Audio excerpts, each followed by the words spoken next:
I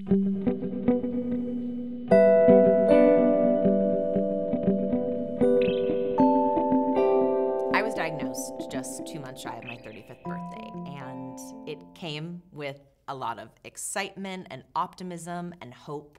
And at the same time, it came with 34 and a half years of grief and sadness and regret and shame.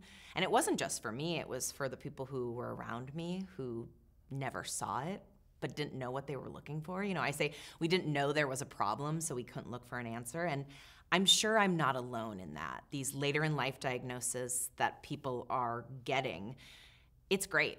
It's amazing to know that I can move forward in this next phase of life with this manual I've just received that explains the reason my brain works the way it does.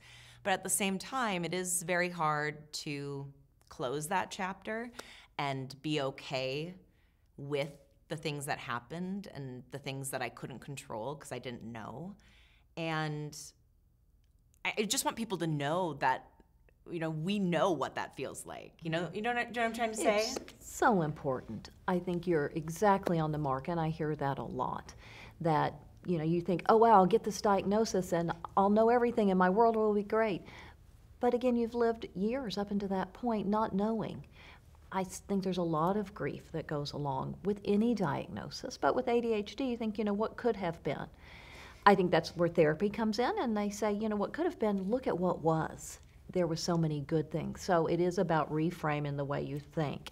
But I think at ADHD Online, we do a great job of really allowing people to have both of those feelings, the negative and the positive, with an adult, even with parents, with children. When a pediatrician says, okay, get tested, have an assessment, and the parents think, wow, what did I do? What didn't I do?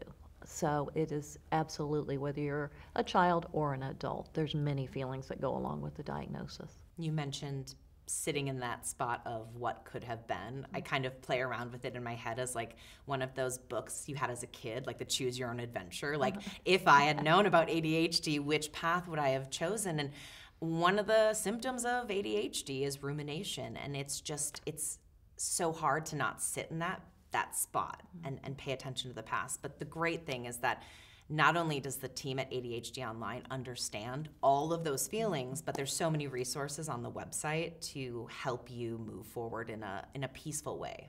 Absolutely, because knowledge is power with that. It helps you get through that. So we have lots of educational resources that anyone can go to, whether you have ADHD or you love somebody that does.